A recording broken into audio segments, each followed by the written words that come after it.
선교사님 혹시 2013년 1월 29일이 언제인지 기억하십니까?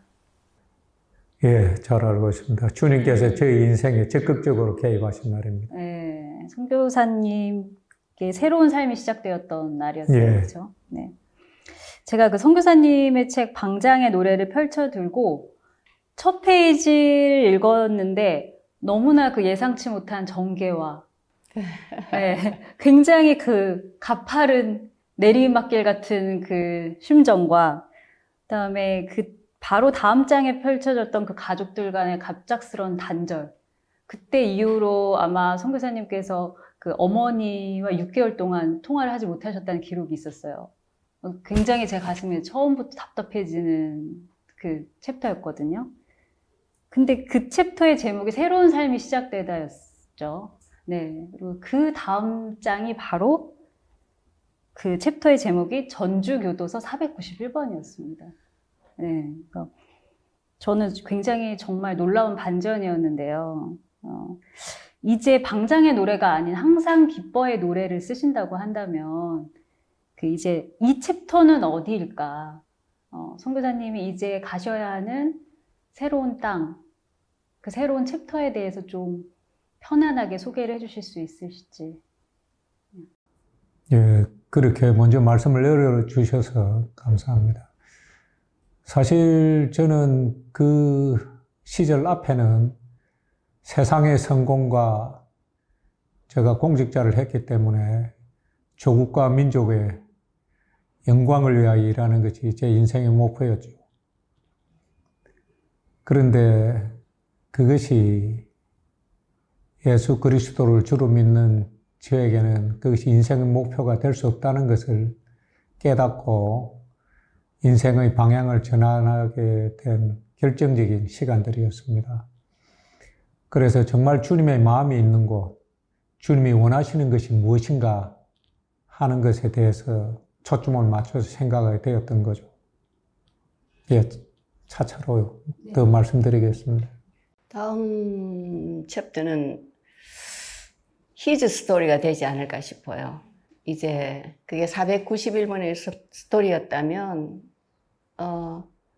하나님의 스토리가 되지 않을까 싶습니다. 그래서 참 사실 뭐 얘기 중간에도 나올 수 있는데 굉장히 늦은 나이에 선교사로 부름을 불러주셨고 거기에 대해 순종할 마음조차도 사실은 저희들부터 출발된 건 없고요. 또 성령께서 순종할 마음을 주셨고 그러면서 4년 동안 한 텀을 섬기게 하셨고 미국에서 섬기게 하셨고 이제 또다시 사역지를 전환을 하면서 또 1년의 어떤 하나님의 개입하심이 계셨죠. 개입하심이 계시면서 쓰시면서 이제 대부분 믿는 사람들은 어떤 특별한 그게 말하자면 이제 카이로스의 시간인데 어떤 탁 하는 시점이 왔을 때 여쭤보게 되지 않습니까? 주님, 그건 제 표현대로 하겠습니다. 좀 와 이러십니까? 뭐 따로 하실 말씀 있으십니까?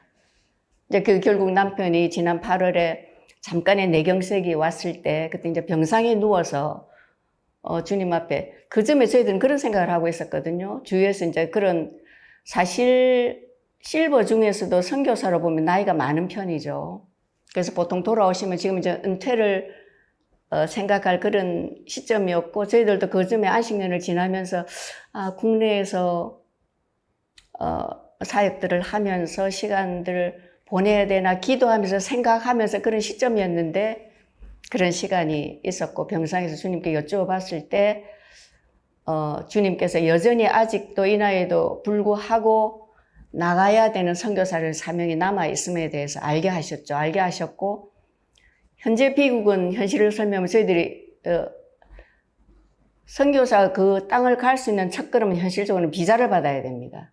근데 지금 미국에서는 저희들은 전혀 비자를 받을 가능성이 이런저런 이유로 전혀 없죠. 그래서 하나님 그러면 어떻게 해야 됩니까?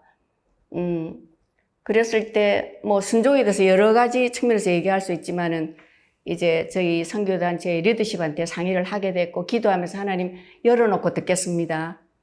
주님의 어떤 직접 통화도 하나님 주시는 말씀이지만은 열어놓고 듣겠습니다 했을 때 저희 이제 선교단체 리더십께서 전체 그림을 아시니까, 우리 선교단체의 전체 그림을 아시니까 몇 군데 오퍼를 주셨어요. 오퍼를 주셨는데, 그래서 기도하면서 이제 L국을, 그 오퍼 중에 L국이 있었고, L국을 결정을 하면서 너무 우연이 아니라는 게, 남편이 이제 미국에 있으면서 남편이 얘기할 기회가 있겠습니다만 본인이 복음을 전했던 그런 사람들을 쭉 정리하는 일기가 있었거든요. 그걸 다시 이번에 안식일 동안 정리하면서 보니까 너무 그곳에서 상황이 어렵고 저희들이 생존 자체가 어려워가지고 그때 남편이 일기 속에 정말로 제가 볼 때는 뜬금없이 스스로 가고 싶다. 깜짝 놀랐어요. 그러고는 남편도 잊어버리고 뭐 저한테는 얘기를 한 적이 없으니까. 그런데 이번에 이제 그 일기를 쭉 반추해 보면서 L국을 가고 싶다 라고 했고, 하나님께서 툭 던진 저희들의 그 마음을 기억을 하고 계셨더라고요. 그래서 저희들이 이제 L국으로 8월 7일 날 티켓팅을 해서 지금 나갈 준비를 하고 있습니다. 가면은 참 많이 기대가 돼요. 정말 하나님께서 어떻게 일을 하실까? 선교는 사람이 하는 게 아니라는 걸 저희들은 너무 잘 알고 있습니다. 현지에서도 알고 있고, 사실 제가 예수님을 믿게 된 계기도 보면은 어떤 유려하고 수려한 말로 예수님 믿어지는 게 아니고 성령 하나님의 타치하심이 있어요. 그러니까 전적으로 그건 하나님의 영역이라는 거죠. 주님의 영역이라는 거죠. 그래서 우리를 통해서 무엇을 하신다 하는 그 표현도 저는 쓰기가 좀 죄송하고요. 선교사로 왜 불렀느냐, 결국 그거하고도 접목이 되는 얘기인데, 하나님이 하시는 일에 그 기쁨과 그 영광을 현지에 와서 우리 보고 보라는 거죠. 그래서 이거는 사실 너무 특별한 은혜입니다. 그래서 와, 하나님께서 어떠한 일을 행하실까, 그 장면을 보면서 우리가 해야 될 일은 기뻐하고 감탄하는 일이라고 생각합니다. 그래서 너무 기대가 됩니다. 사실은. 예. 2007년 12월 10일에 황 선교사님이 노선 교사님께 쓰신 편지를 보면요. 여보, 호호 백발이 되어도 맑은 정신으로 하나님 경외하면서 마주보고 그렇게 삽시다. 아니, 그런 말을 했습니까? 아이고. 자식들 위해 기도하고 인생의 연륜으로 많은 이들을 격려하며 그렇게 풍성하고 넉넉한 노후가 됩시다라고 쓰여 있더라고요. 그런데 사실 지금 선교사님께서 선택하신 노후는 어떤 면에서 세상적으로는 풍성하고 넉넉하기보다는 하나님 나라를 위해서 이 풍성함과 넉넉함을 모두 내려놓은 삶이 아닐까라는 생각이 드는데요. 그 어떠한 갈망이 선교사님께 그 어떤 그 달콤한 꿈들을 다 내려놓고 이 하나님 나라와 이 하나님 나라를 향한 갈망을 추구하게 됐는지, 그 결정적인 계기는 무엇이었을지가 궁금하더라고요. 레이디 퍼스트야? 오케이. 이게 그 질문에 대해서 정확한 답이 될지는 모르겠는데, 제가 이 선교사로 부름 받고 나서 이 길로 이제 전환을 했다고 그럴까요? 그러면 제가 가지고 있는 제 어떤 기저에 흐르고 있는 거는, 저는 뭐 선교사로 살기 위해서, 선교사의 길을 가기 위해서 제가 포기한 게 있다고 생각은 한 번도 안 해봤습니다. 포기한 게 내려놓았다고 그럴까요? 그런 게, 제가 웃으면서 이제 많은 교회 권사님들 얘기하죠. 올려놓은 게 많이 없어서 별로 내려놓을 게 없다. 뭐 그런. 우선은 저한테, 저희 부부한테 약간 유목민적인 DNA가 있다는 건, 이렇게 따뜻하고 안온한 이런 게 평온한 안방보다는 사실은 밖에 좀 바람이 불고 그런 걸 조금 기질적으로, 그 많은 분들이 사실 그렇게 기본적인 사랑입니다. 이번에 저희들이 이제 미국에서 들어왔을 때 뭐 나이도 있고 이런저런 뭐 건강의 문제가 이제 이슈가 되기도 했으니까, 그럴 때 아유 그냥 우리하고 하와이나 가고 그냥 정말 사랑이죠.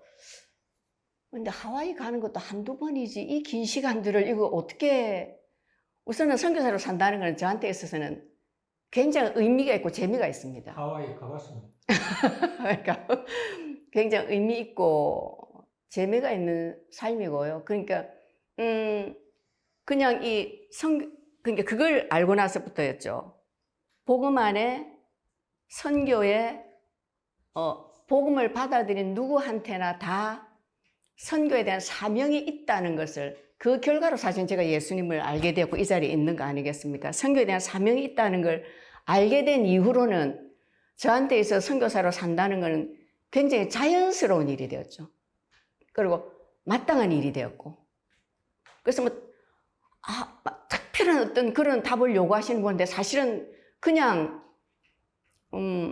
나중에 질문이 나올지 모르겠지만은 저한테 있어서 선교가 뭔가라고 물어본다면 저는 정말 거창하지 않습니다. 분명한 영적인 목적을 가지고 불편한 것을 자연스럽게 받아들이면서 그들과 함께 더불어 살아가는 좋은 이웃이 되는 것. 그것이 저한테는 선교입니다.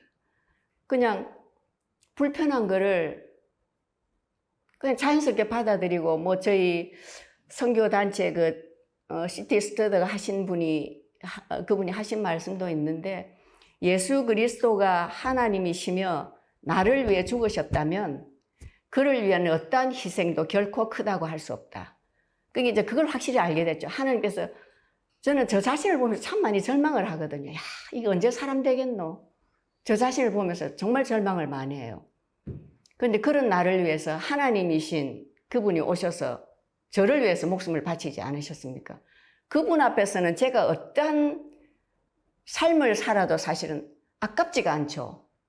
그때 원주경 목사님 얘기하신 걸 제가 얼핏 어느 때 말씀하신 걸 제가 들었는데요. 예수님께서 나를 구원해 주신 그 사실 하나만으로도 내 기도에 대해서 어떤 응답을 안 하셔도 사실 우리는 평생 감사하고 그분을 찬양하면서 살아야 돼요. 저는 100% 그래 합니다. 그래서 제가 선교사로 산다는 것은 특별하지 않습니다. 그냥 그 사실을 복음에는 선교에 대한 그런 어떤 포션이 있다는 걸 알고 나서부터는 그냥 이렇게 살아가는 것이 그냥 마땅하다. 저는 그렇게 생각하고 있습니다. 네, 이미 그냥 선교사적 정체성이 내재돼 있으신 것 같아요. 몰랐습니다. 저도 그런 줄, DNA가 있는지.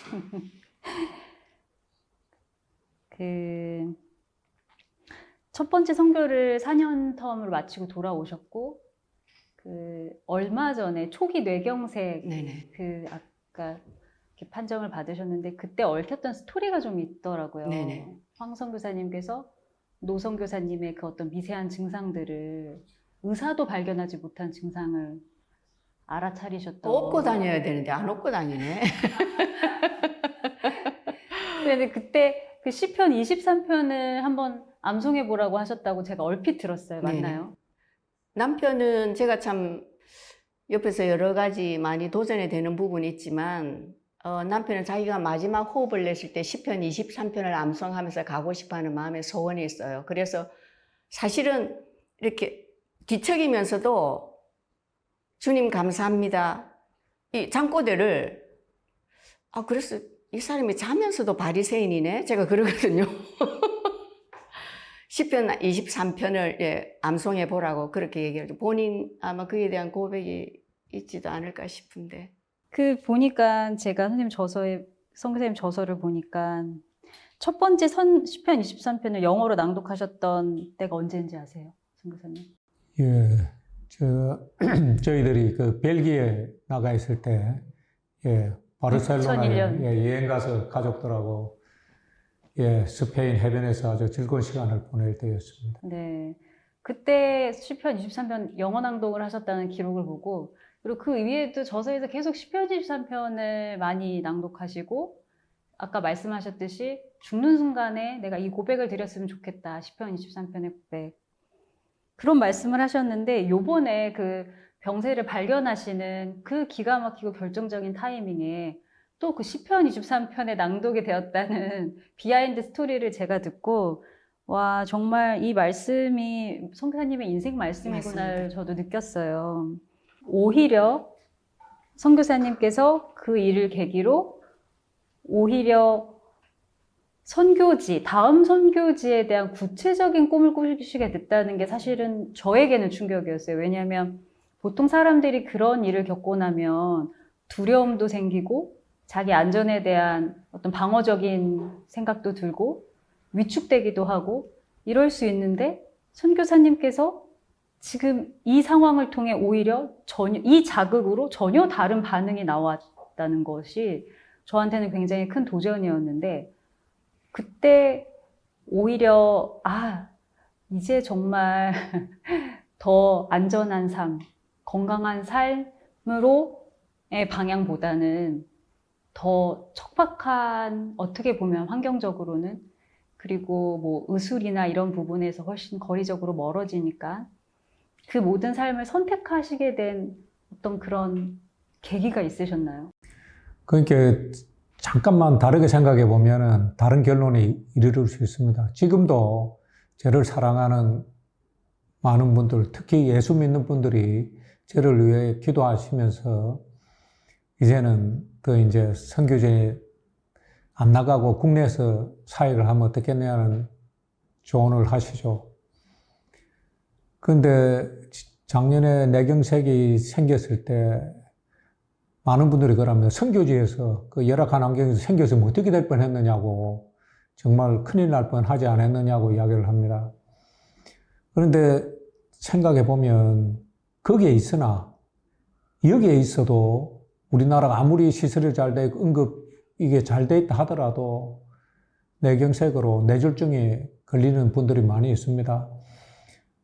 그런 점에서 보면 우리의 목숨 뿐만 아니라 하루하루의 삶이 주님의 손안에 있다는 것을 알 수가 있죠. 그래서 저는 그때 그래 주님께 맡기고 살기로 했고 주님을 따르기로 했다면 나의 남은 인생이 어디에 있든지 그게 무슨 상관이 있느냐 그런 생각이 들었죠.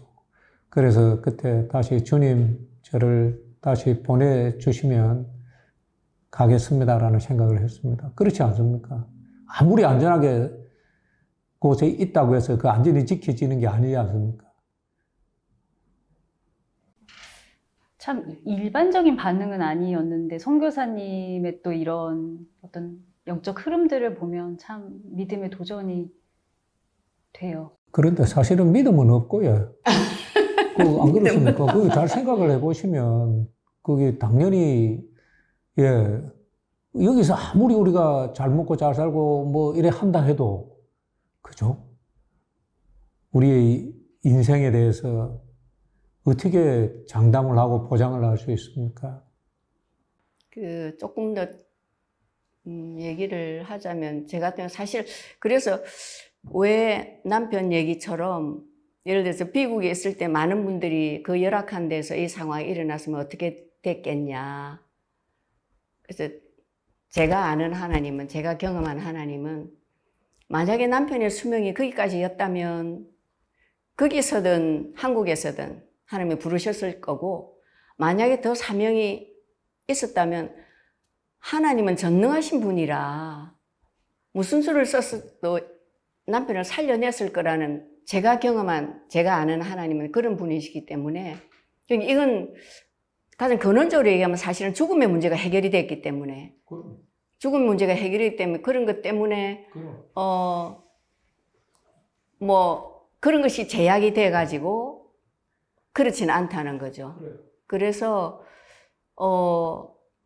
그냥 하나님의 부르심의 방법은 다양한 거고요. 그게 뭐 자연사일 수도 있고 병사일 수도 있고 그건 하나님의 우리가 보기에 이상하게 간 거지. 그건 하나님의 부르심의 방법 중에 하나고 그 지역적으로 뭐 한국에서 천국을 가나 L국에서 가나 B국에서 가나 어차피 하나님 때가 우리는 모르지만 정해져 있다면 그래서 저는 전능하신 하나님 그리고 정말로 얼마나 우리한테 신실하셨던지 그 하나님을 저는 우리 삶 가운데 너무 많이 경험을 해왔기 때문에 참 이런 말씀 드리기가 사실은 좀 조심스러울 수가 있습니다. 일반적이지 않을 수 있다는 그 말씀이 때로는 듣는 분들이 이건 우리의 삶이고 우리의 고백이지만 듣는 분들이 참 별꼴이야 이럴 수도 있겠다 싶은 생각이 들지만 사실은 저희들이 진실한 고백입니다. 그렇지만 요즘은 사실 엘국에 가서도 어떤 일이 일어날지는 나이가 있기 때문에 사실은 몰라요. 모르는데 사실은 방금 얘기하고는 다르게 그런 기도는 하죠. 하나님, 우리의 마지막 호흡을 그래도 한국에 와서 믿음의 동료들과 자녀들이 보는 가운데서 그래도 믿음의 유전에 대한 얘기를 하고 떠날 수 있도록 해 주십시오. 왜? 만약에 저희들이 선교지에서 생을 마감한다면 많은 분들이 평생의 마음의 짐을 지고 살아가게 될 겁니다. 그래서 그런 기도는 사실 하기 시작했습니다. 저희도 이제 나이가 있다 보니까. 그래서 한국에 와서 정말로 천국 환송식을 받고 갈 수 있도록 해 주십시오. 그건 이 나이에 할 수 있는 기도죠. 그래서 그 부분에 대해서는 그냥 클리어합니다. 어디를 가든지 no problem이라는 거죠. 아내는 생각이 많은 것 같아요. 저는 막 그냥 하루하루 삽니다. 대책 없이. 정말 별꼬리야가 아니라 그냥 그 믿음의 도전에, 믿음에 저희는 엄청나게 도전을 받고요.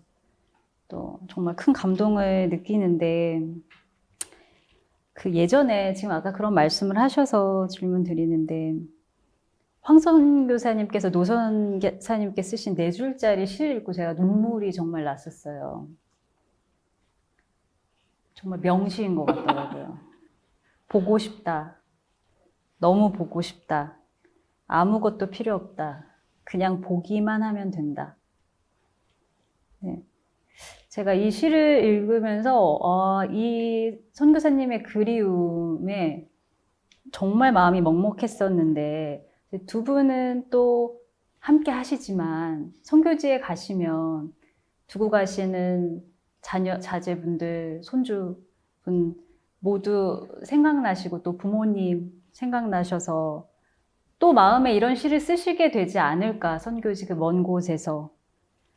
그렇다면 그 선교지에서의 이 그리움이 정말 저같이 연약한 사람에게는 너무나 독이 될 것 같았는데, 이렇게 그리움에 힘드실 때 그곳에서의 삶을 어떻게 극복하시는지가 궁금하더라고요.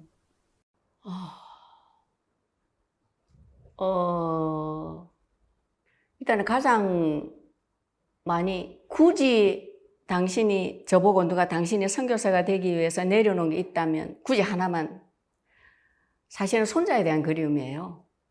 손자에 대한 그리움. 그냥 그거는 예상치 않게 어느 날 그냥 훅 이렇게 치고 올라오거든요. 그건 곧바로 그럼 이제 눈물이 되는 거죠. 그럼 이제 주님 앞으로 가는 거죠. 하나님, 제가 제 손자가 참 많이 보고 싶은데 지금 그런 상황도 안 되고 제가 마음이 참 이렇게 아픈 거 주님께서 아시죠? 그러니까 주님 앞에 올려드립니다. 그런 시간들이 잦지는 않은데 가끔씩 있습니다. 근데 결국 주님 앞에밖에 그렇게 말씀드릴 것이 없어요. 그거는 뭐 특별하게 있는 건 아니고요.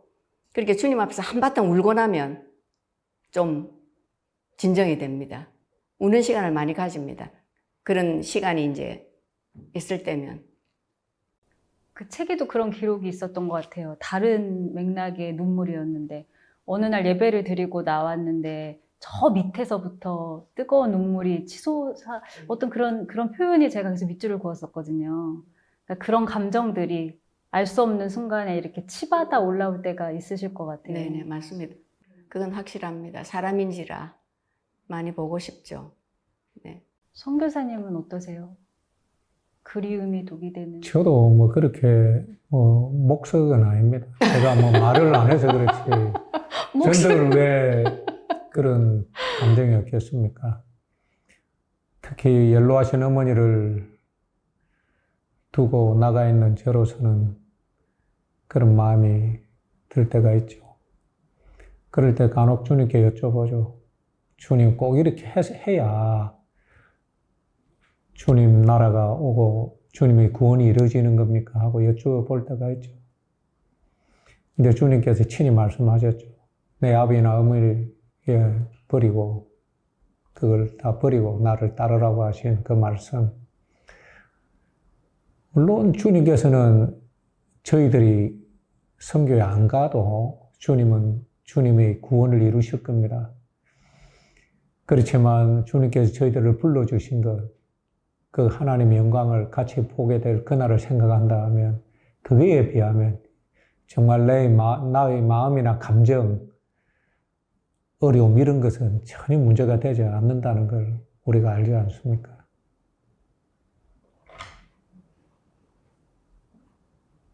네. 그 선교지의 얘기가 나와서 여쭤볼게요. 그 선교사님께서 그런 말씀하셨어요. 말씀은 언제나 현재적이고 정확하다. 아멘. 선교지에서 가장 예측 불가능한 상황들이 사실은 펼쳐지는데 그 4년의 지난 시간 동안 선교 현장에서 이 말씀의 가장 현재적이고 가장 정확한 그 선명한 이끄심이 있었던 사건들이 있으시다면 한번 소개해 주실 수 있을까요? 당신이 먼저 하시죠.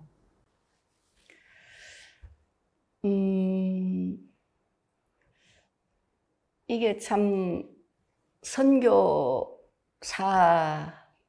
이렇게 생각하면 굉장히 보내는 선교사들이 생각하는 것과 그 현장에서 살아가는 삶하고는 많은 갭이 사실은 있을 수 있거든요. 사실 찢고 뽑고 그냥 살아갑니다, 선교사도. 밥 먹어야 되고, 부부간의 다툼도 있고, 애들 문제로 갈등도 있어야 되고, 또 상대적으로 그럼에도 우리 그런 연약함에도 불구하고 우리는 분명한 목적을 가지고 이분들을 사랑하기 위해서 온 분명한 영적인 목적을, 이게 굉장히 딜레마가 어떤 데는 사실은 있을 수 있습니다. 굉장히. 그리고 사단이 그런 부분을 참 많이 공격을 하죠, 사실은.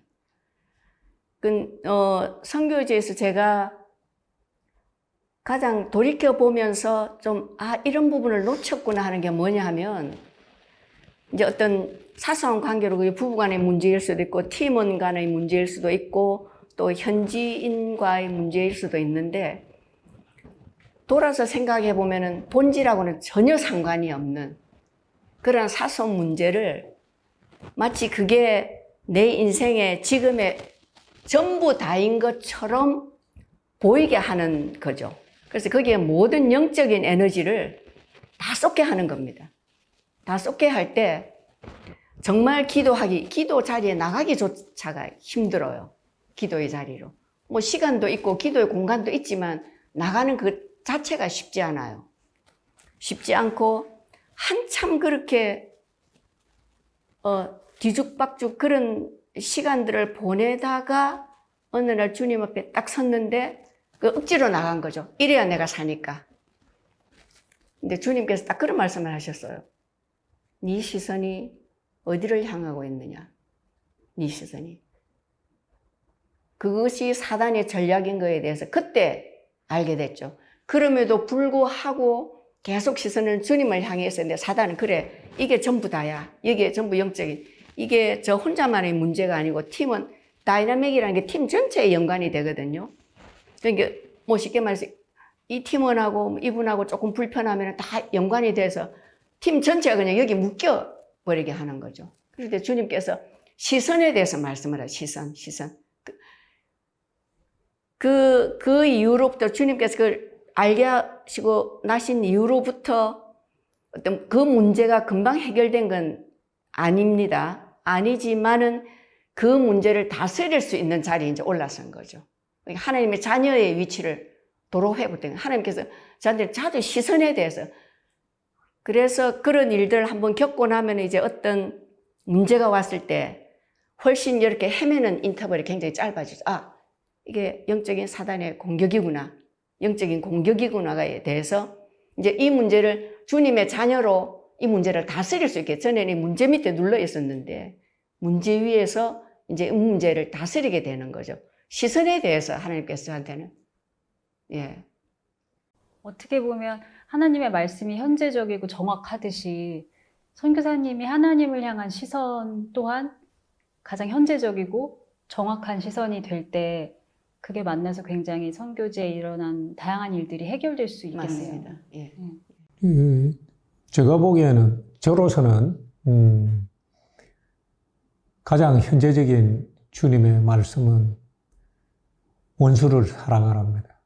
내가 너희를 사랑한 것처럼. 사실 우리가 싸우는 거 보면요, 진짜 원수하고는 잘 안 싸웁니다. 가까이 있는 사람하고 싸우죠. 그런데 사실은 우리 모두가 하나님을 아버지로 모시지 않지만은 무슬림들도 하나님을 알라라고 하나님 유일신을 믿으면서도 아버지라고는 부르지 않죠. 그런데 우리 성경에 보면 우리가 다 하나님의 자녀들 아닙니까? 지금 중동의 사태들을 보면 다 형제지간에 싸우는 것 아닙니까? 그런 점에서 주님께서 내가 너희를 사랑한 것처럼 서로 사랑하라는 그 말씀, 사실 선교지에서 복음을 전한다는 것은 그런 거죠.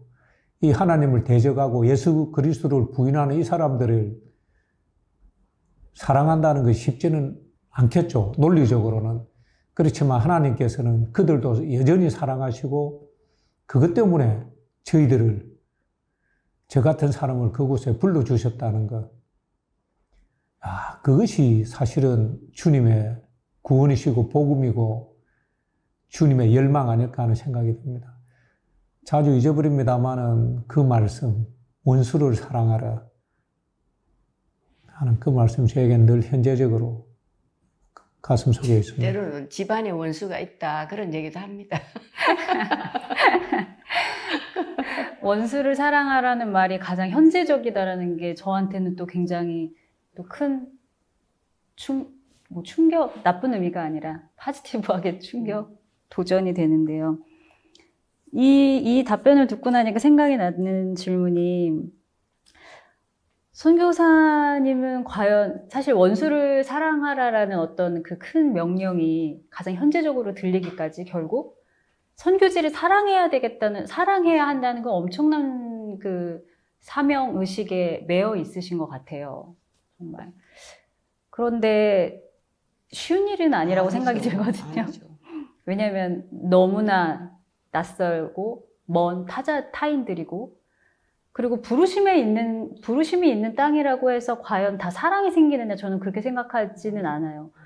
요나 같은 경우는 끝까지 니느웨를 받아들이지 못했잖아요. 사실 뭐 여러 가지 역사적 맥락이 있었지만, 나와 내 가족조차 사랑하기 버거운 내 타인들을, 먼 이웃을, 민족도 국가도 다른 어떤 누군가를 사랑해야 되는, 사실 그 명령 속에 지금 삶을 던지고 계신데. 그 점에서는 제가 그 선교지에 있으면서 혼자 그 여행을 했었습니다. 그 사람들 속에서 같이 먹고 자고 같은 참 이동수단을 따라서 이렇게 쭉 다니면서 깨달은 거는, 저는 이 사람들을 사랑하지 않지만은 하나님께서는 이 사람들을 나보다 더 사랑하고 계시는구나 하는 걸 깨달았습니다. 저는 솔직히 사랑이 없죠. 더구나 정말 제가 말로는 사랑 이래 운운하지만은 저에게는 사랑이 없습니다.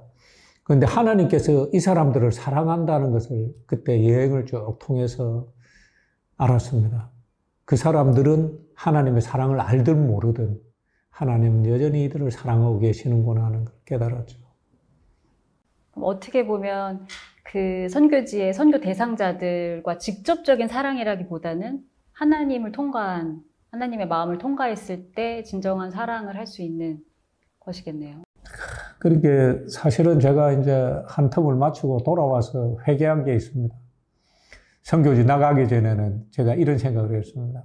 하나님, 제가 가서 선배 선교사님한테 들은 이야기죠. 제가 이들의 아버지가 되겠습니다.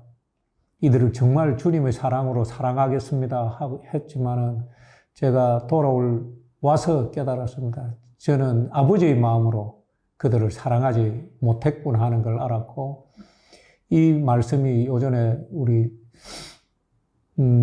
설교 시간에 목사님께서, 저도 그 이야기 많이 들었는데 예수님께서 베드로에게, 그죠? 예, 형제의 사랑, 아가페의 사랑이요. 형제의 사랑도 받아준다는, 저도 가기 전에는 내가 정말 이들을 아가페의 사랑으로 사랑하겠다고 생각했는데, 제가 그날 목사님 설교를 들으면서 깨달았던 것은 그렇다. 주님께서 내가 이들을 정말 아가페, 아버지의 사랑이 아니고 형제로서 또 그냥 어찌 보면 사랑의 흉내만 내는 것도 주님께서는 용납해 주시는구나 하는, 그래서 그때 마음이 제가 참 많이 그거 했었습니다. 사랑, 사실 현지인하고 어떻게 설명해야 될지 모르겠는데, 제가 한국에서 쭉 태어나서 60년 넘게 살면서 그냥 일반적인 상식이라고 생각했던 거, 뭐 맞다고 생각했던 그런 것들이 사실 그곳에 가보면은 전혀 아니거든요. 전혀 아니고, 이런 상황에서는 좀 미안해야 되는 거 아니야? 어떻게, 뭐 다 그런 건 아닙니다만은, 어떻게 눈을 뻔히 뜨고 저렇게 사람을 속이지?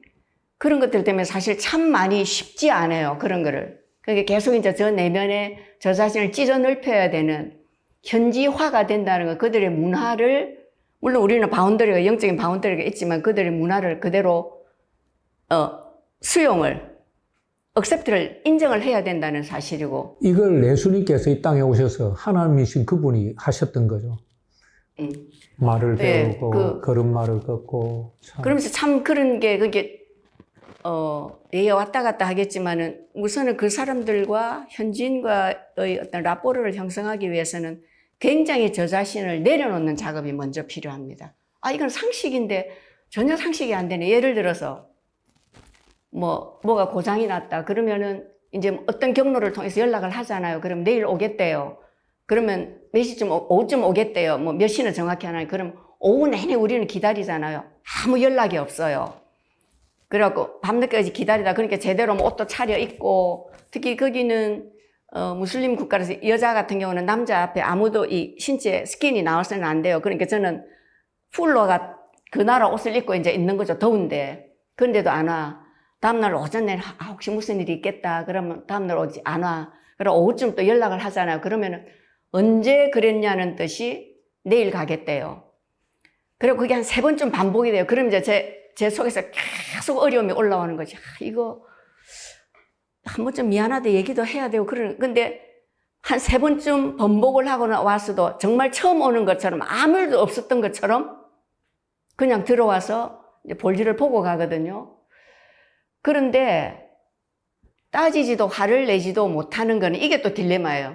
우리가 그 사람들을 섬기려고 왔잖아요. 그리고 워낙 조그마한 동네에 외국인이 없었던 동네라 금세 어떤 얘기들이, 물론 그런 부분들 악용하는 부분도 없잖아요. 있겠지만은 그런 부분들이 참 쉽지 않고 우선은 계속 저 자신을, 제 텐트를 찢어 넓히는 그런 작업이 필요했고, 그리고 또 하나는 저는 사랑이라는 것이 자연스럽게 되어지는 것도 있지만 의지적인 선포도 저는 있다고 생각합니다.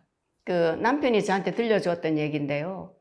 이게 뭐 정확한 내용인지 모르겠습니다. 어린 왕자에 보면은 그 장미를 사랑하게 된 게 처음부터 그게 예뻐서가 아니라 계속 본인이 물을 주고 이 애정을 기울이다 보니까 그 장미가 사랑스러워졌다는 거 아닙니까? 그래서 지정이 중에 그런 부분을 사용을 하는 거죠. 자연스럽게 되어지지 않는 사랑은, 그게 이걸 다시 말하면 원수를 사랑하라는 하나님의 말씀에 순종하겠다는 제 결단입니다. 내 감정은 전혀 그게 아니더라도 주님, 제 마음은 오늘 저 사람 때문에 너무 상하고, 제 기도입니다. 보통 너무 상하고 참 기분도 나쁘고 사랑할 마음이 전혀 없어졌는데 주님께서 사랑하라고 말씀하셨기 때문에 이 말씀에 순종하고 싶습니다. 사랑할 수 있도록 도와주십시오. 저는 그것도 또 다른 어떤 사랑의 그거라고 생각을 하거든요. 그 조금 전에 아내가 이야기했던 그 약속을 안 지키고 뭐 이런저런 우리와 다른 그것이 그 나라의 문화죠. 그 우리가 잘 아는 용어 인샬라, 알라의 뜻대로. 그러니까 뭐 잘못해도 인샬라고, 뭐 사람이 죽어도 인샬라고, 그걸로 그냥 다 우리말로 퉁치고 다 넘어가는 거죠. 그러니까 그 삶의 그게 다른 거죠. 선교사님 지금 말씀을 들으면서 저희 이번 그 선교원금 작정 주일의 전체 타이틀 그 주제가 러브 코스트예요. 사랑이 값을 지불해야 된다는 거죠. 사랑은 사랑 자신을 증명하기 위해서 사실은 값을 지불해야 된다는 것인데 그 타이틀이 또 떠올랐어요. 선교사님 답변을 들으면서. 근데 이제 사실 이 타이틀을 정할 때 이 사랑에 대해서 사실은 어떠한 지불도 없이 어떠한 부담도 느끼고 싶어 하지 않는 그저 사랑의 효용과 어떤 유익에만 집착하는 어떤 세대적인 풍토가 많이 생각이 났었는데 그들에게 이 사랑은 값을 지불해야 된다는 도전이 어떤 의미가 될까? 어떤 의미로 던져질까? 그 의미조차도 첫 단추가 깨지지 않는 이들에게 선교적 도전이 과연 와닿을까라는 생각이 들었거든요.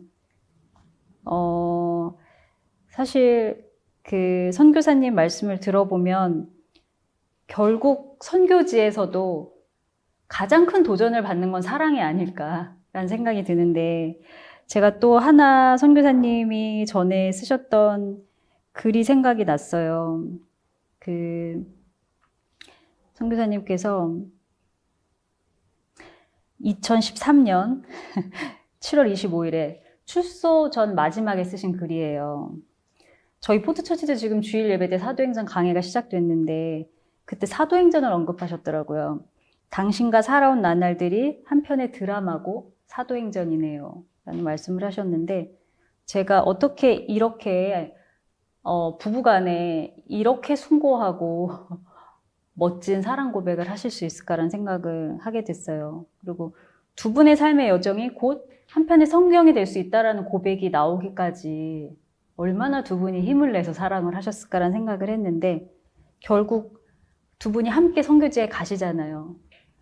결국 선교도 사랑이고 그 선교를 이루는 두 분의 사랑이 어떻게 보면 거기에서 가장 큰 능력이 되지 않을까. 두 분의 연합과 사랑. 우리 그 청년 세대들에게, 물론 뭐 저희 포드처치가 청년 세대만 있는 것은 아니지만, 이 사랑에 대한 것들을 도전하신다면 어떤 게 있으실까? 그리고 이 사랑과 선교를 연결시켜서 어떻게 구체화시킬 수 있을까?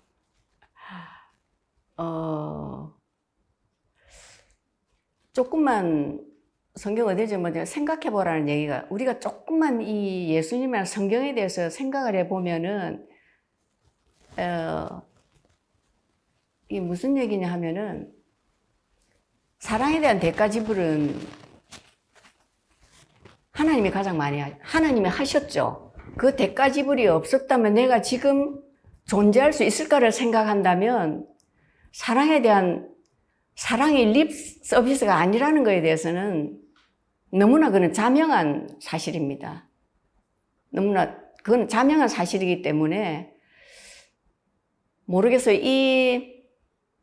지금 이 맥락에서 맞는지 모르겠는데 저도 들은 얘기입니다만 뭐 책 중에 제가 한번 읽어보려고 하고 있는데 saving인지 save인지 모르겠는데 하여튼 saving Christ from the church 그러니까 그 교회로부터 예수님 구하기라는 그런 다른 어떤 분이 설교에서 들었는데 그 내용이 뭐냐면은 좀 조심스럽긴 합니다만은 그 표지에 그렇게 돼 있대요. 예수님 그림이 있고 입에 은박 테이프로 예수님 입을 딱 가려놨대요. 이게 무슨 얘기냐 하면 예수님은 교회에서 경배만 받으시고 아무 말씀 하지 마세요.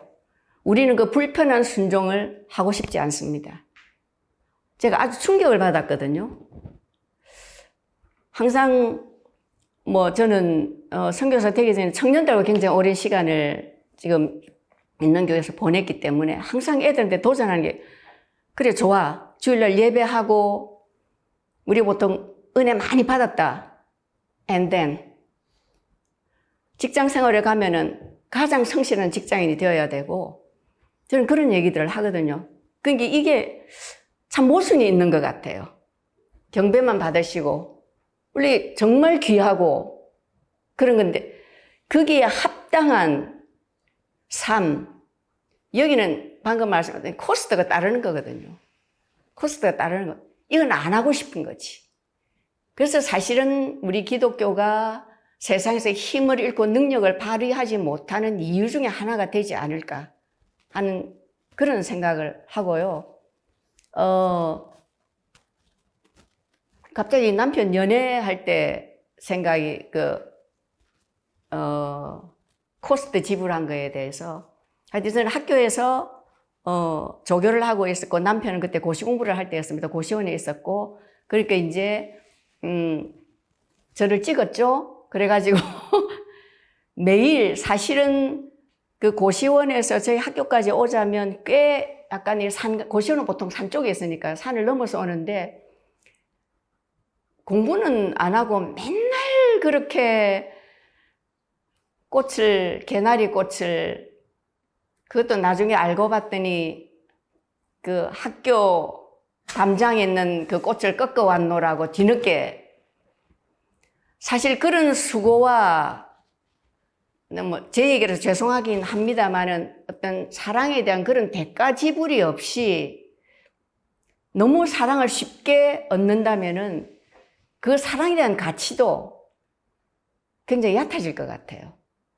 저는 마땅한 거로 예수님을 한번 생각해보세요. 하나님께서 예수님을 보내서 나를 구원하신 그 대가 지불을 생각을 한다면은 마땅한 거예요. 저는 정말 돈 얘기가 너무 민감하지만은 남편하고도 계속 나누는 얘기인데 저는 그렇습니다.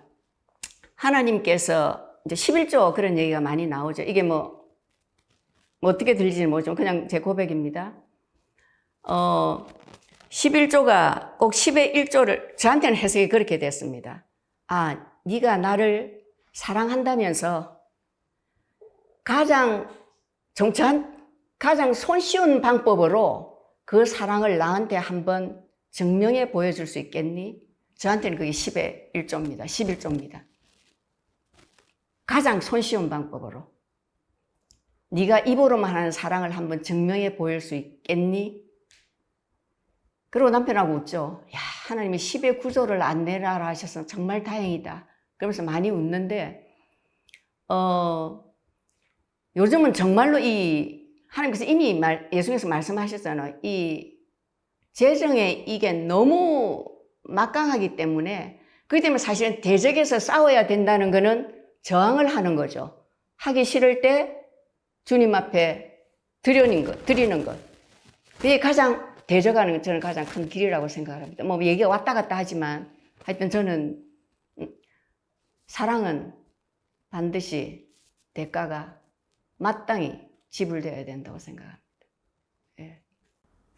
아시다시피 예수님께서 말씀하신 만달란트 비유에 보면 만달란트가 요즘으로 환산하면 몇십 조라는 거 아닙니까?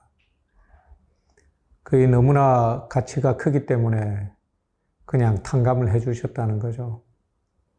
그런데 우리는 조금 빚진 사람한테 그거 한다는 예수님께서 그 달란트 비유를 통해서 말씀하셨듯이 저는 선교지에 있으면서 저녁에 옥상에 올라가서 하늘을 쳐다보면서 기도를 하고 그래야죠. 그리고 오늘 있었던 복음을 전한 사람 또는 전하지 못했던 사람들에 대해서 하면서 하늘을 쳐다보면 북극성도 보이고 남쪽 나라니까 십자성도 보이고 여러 가지 별들이 보입니다.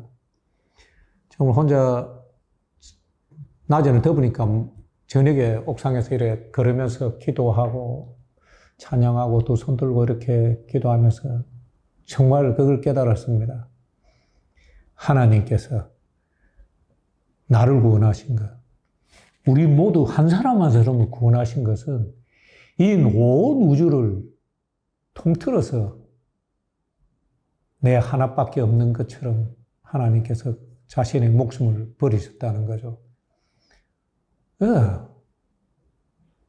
이 온 우주와 제 한 사람의 구원을 바꾸셨다는 것, 그걸 뭐로 보상 안 되죠. 어떻게 그게 보상이 됩니까? 그게 어떻게 값을 치를 수가 있겠습니까? 사실은 목숨이 몇 개가 있어야 그걸 바칠 수 있겠습니까? 안 되는 겁니다. 그런데 제가 말은 이렇게 하고 그때는 그런 걸로 막 감격하고 그랬는데 사실은 저는 지금도 예, 감사헌금 할 때, 예, 그 사실은 고민합니다. 예, 예, 돈 들고 고민하고 그래 해요.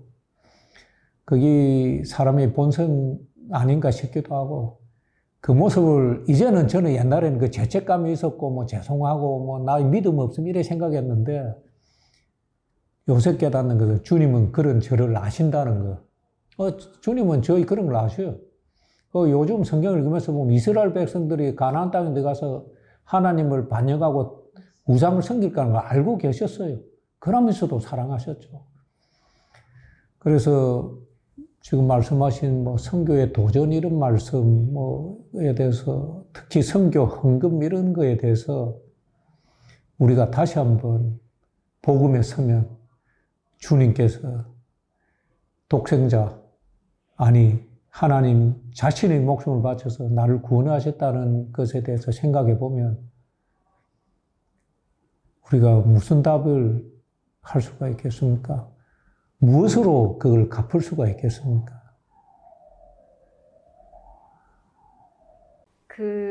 지금 또 새로운 선교지에 가실 때 사실은 포드처치에 끼쳐 주시는 두 분의 영향력이 저희에게 또 사실 너무 소중해서 저는 인간적인 차원에서 선교사님 두 분이 멀리 가신다고 하기에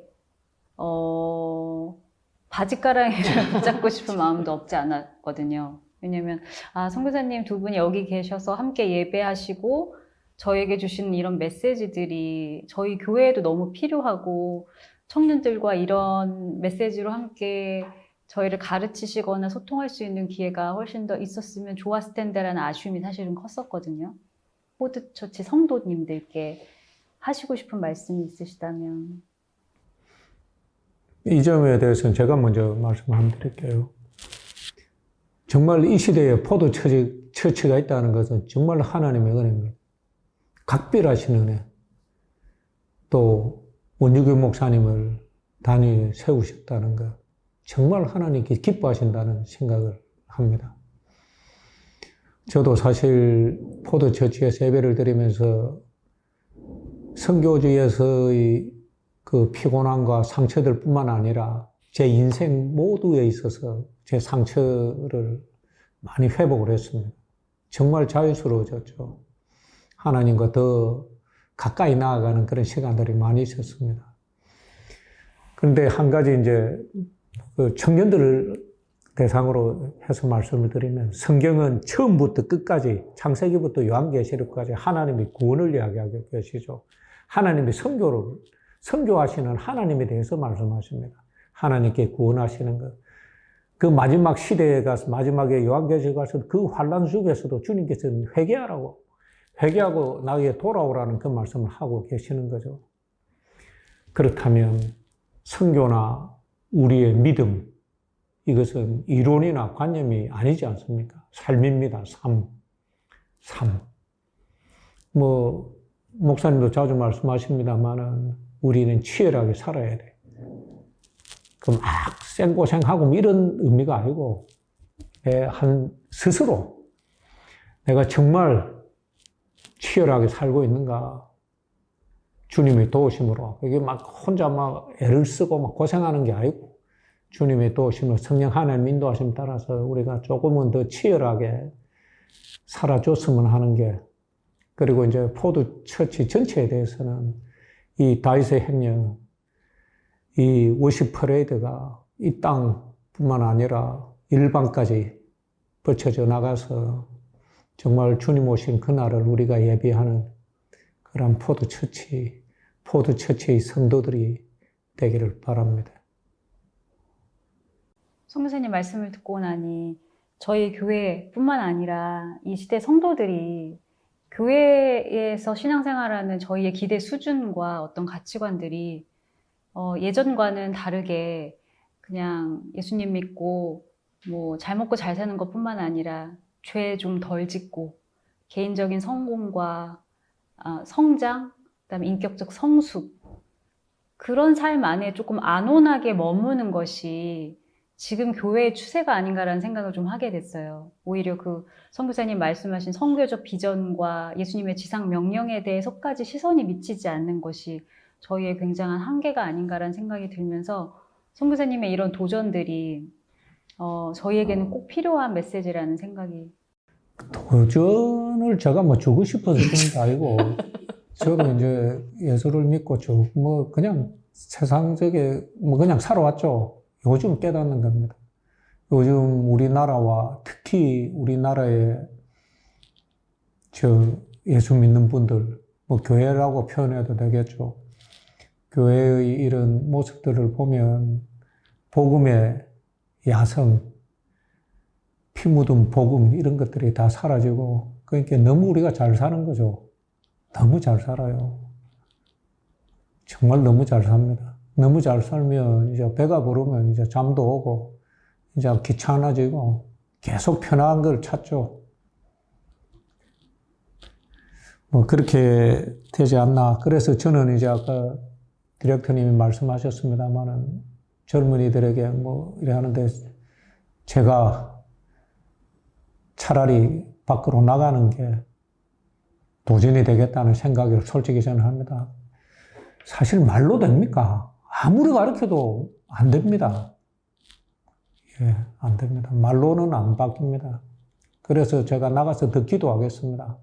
포도처치와 우리나라의 젊은이들이 정말 하나님의 마음에 합한 그런 삶을 살아주기를, 거기 가서 깨달은, 선교제에 가서 깨달은 거는 하나님께서 대한민국을 축복하신 것은 우리끼리 잘 먹고 잘 살으라고 우리를 축복하신 건 아닙니다. 그 이웃들을 돌보라고, 하나님의 하나님 되심을 나누라고 축복을 해주신 거지, 너희끼리 잘 먹고 잘 살아라, 그거는 정말 아니라는 걸 많이 깨달았습니다.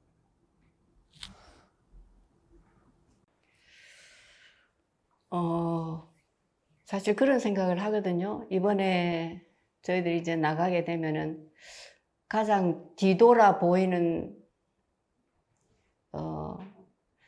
사실은 포드가 제일,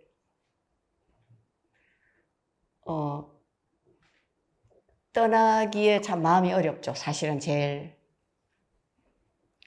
그러면서도 남편이 얘기한 것처럼, 누군가 이러한 삶을 살기를 바라는 대로 우리가 먼저 앞서 사는 것도 참 중요하겠다. 말이 아니라 꼭 그것 때문에 가장 큰 건 하나님의 사랑의 부르심이고, 그래서 저는 인텐시브하게 기도해주는 그룹이, 기도 편지 말고 그때마다 즉시 뭐 지금 남편하고 다툼이 있는데 내가 정말 화가 난다, 그런 것도 보낼 수 있는 기도 그룹이 있는데, 다 청년들 중에. 그래서 그 아이들도 저희들을 말리죠. 왜? 그래서 제가 하는 말이 있습니다. 너가 안 나가니까 우리라도 나가야지. 심플한 겁니다. 너가 안 나가. 누군가는 나가서 전혀 예수 그리스도의 이름을 듣도 보지도 못한 곳에 누군가는 나가서 전해야 되는데, 너가 안 나가니까 우리라도 나가야지. 그런 얘기를 하거든요. 가장 큰 건 하나님의 부르심이고, 지금 포드처치는 남편이 얘기한 맥락에서 보면 그래서 참 특이한 교회입니다. 왜냐하면 이런 많은 교회들은 사실은 불편할 겁니다. 포드의 이런 행렬을 보고는. 그런 심리가 있잖아요. 그냥 나도 안 하니까 니도 안 했으면 좋겠는 거. 그런 심리가 있거든. 근데 지금 끝까지 가고 있잖아요. 끝까지 가고 있기 때문에 저는 그래서 기도하면서, 뭐 목사님도 말씀하시지만 우선 이름은 잘못 지었다. Prayed of David. 계속 행진을 해야 되는 그런 운명이고,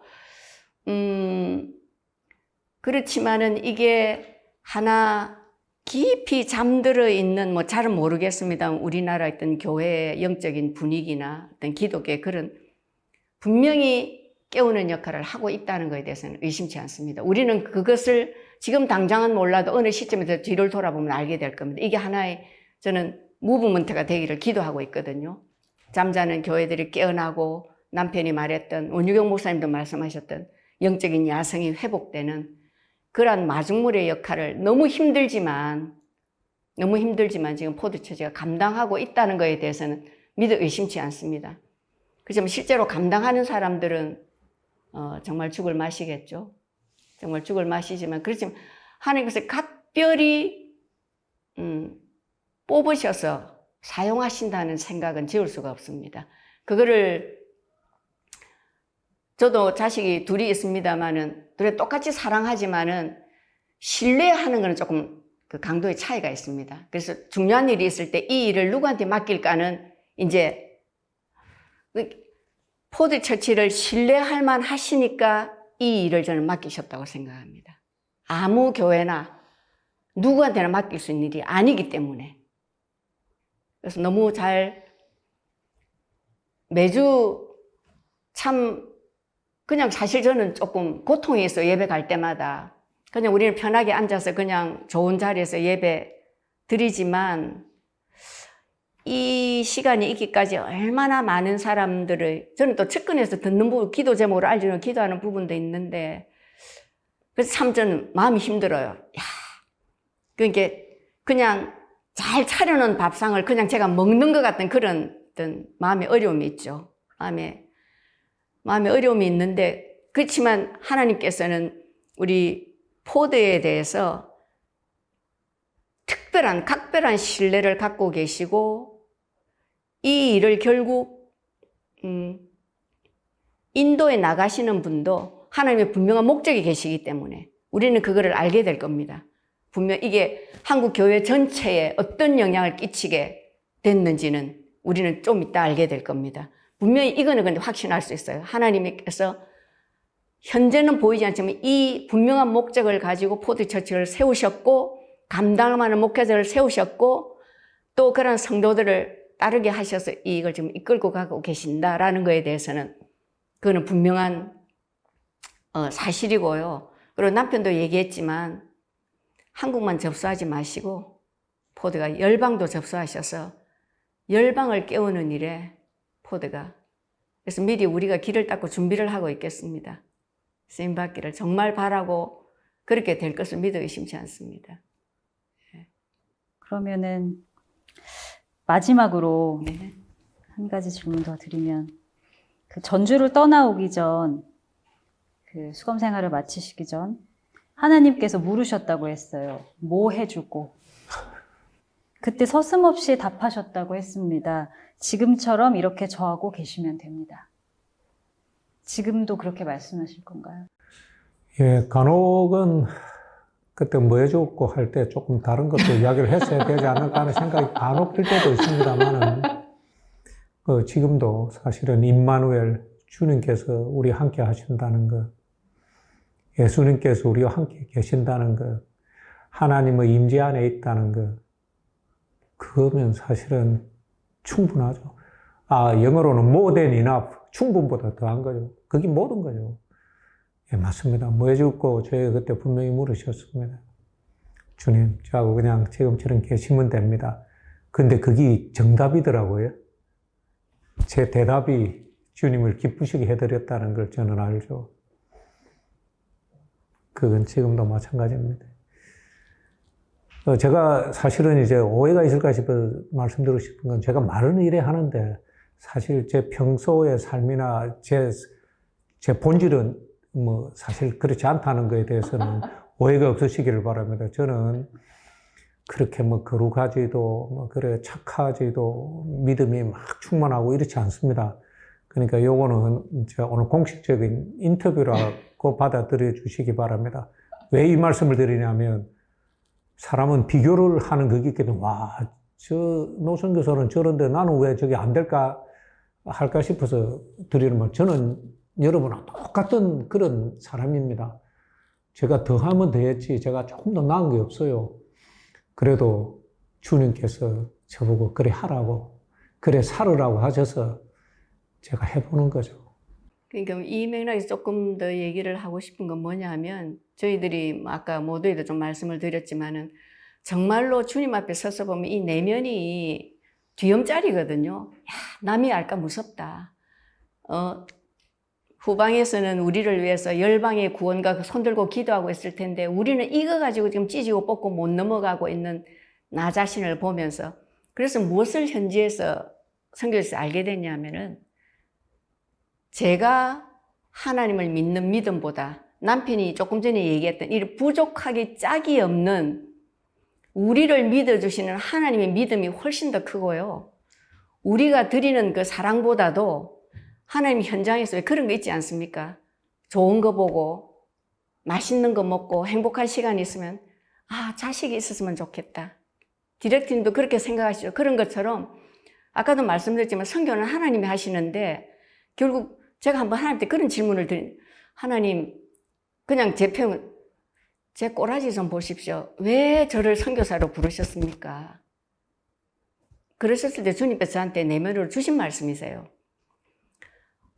맞아. 선교는 내가 하는데 왜 내가 너를 불렀냐 하면 이 땅 사람들이 언젠가는 반드시 돌아와 예수의 이름을 부르며 예배하는 영광의 그날이 올 거야.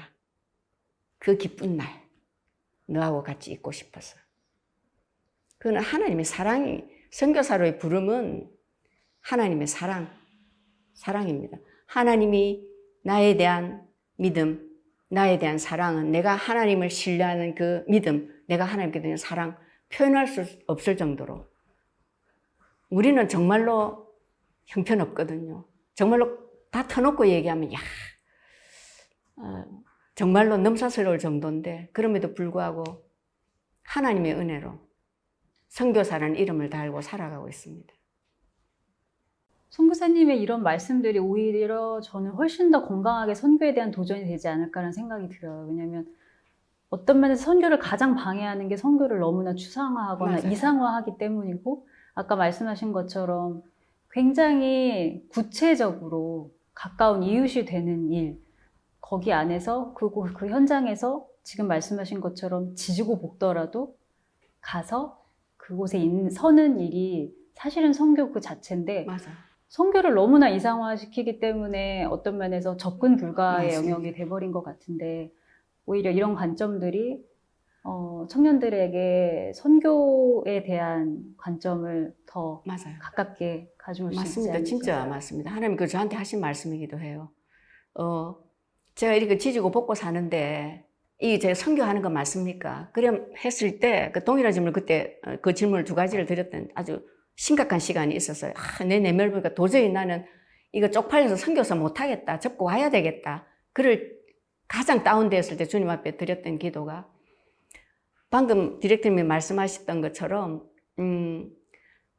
그 하나님 성령님 제 마음에 주신 대답이 뭐냐면은 많은 사람들한테 나하고 같이 가자고 초대를 했는데 어떤 사람은 밭을 사서 어떤 사람은 결혼을 해서 아버지 장사를 해야 돼서 그 익스큐즈를 했다.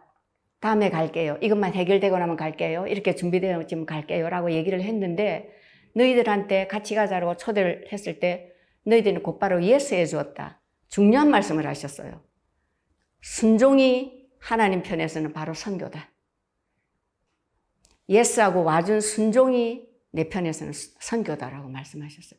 그래서 저희 연약함, 아무것도 아닌 일을 찢고 뽑고 싸우고 있는 어떤 그런 부분에 대해서 제가 자유함을 얻었죠. 순종하고 와준 그 자체가 선교다라고 말씀을 하셨습니다. 네. 이런 말씀을 듣고 많은 성도들이 이 떠남에 대한 자유, 그 부분에 대한 자기 삶에 대한 구체적인 적용들을 할 수 있을 것 같아요. 그래서 지금 말씀해 주신 거를 보면 어쩜 이렇게 이상과 현실과 이 본질과 구체성이 이렇게 조화를 이루어서 또 말씀을 이렇게 재밌게 해주실 수 있을까 너무나 유익하고 놀라운 시간이어서 어떻게 보면 이 영상은 풀 영상으로 성도들이 봤으면 좋겠다는 생각이 들었고요. 이 선교사님의 방장의 노래는 저희 포즈처치의 필독서가 돼야 되지 않을까 생각을 하면서 어떻게 국장님 좀 디스카운트 해주시면 저희가 모두 필독서로 읽도록 하겠습니다. 성도라면 읽어라라는 그런 책으로 6걸음 다음으로 방장의 노래를 읽도록 하고 또 이 선교 여정이 다 마치신 후에 또 이런 스토리를 가지고 새롭게 집필 작업도 해보시면 어떨까라는 아까 일기를 쓰셨다고 말씀을 하셨는데 선교 현장에서 기록된 그 수많은 이야기들이 또 저희들에게 전해지는 날도 기대하게 되더라고요. 마지막으로 선교사님 기도 저희 한번 해주시고 촬영을 마치도록 하겠습니다. 아쉬운 혹시 더 하시고 싶은 말씀이 있다면 그만하시오세요. 기도합시다. 네, 기도하겠습니다. 네. 하나님 아버지, 감사합니다. 찬양합니다. 감히 주님을 사랑합니다라고 말씀을 드려봅니다. 주님께서 저희들을 선교사로 세우기 위하여 얼마나 애쓰시고 얼마나 계획하셨는가에 대해서 조금 이제 알 듯합니다.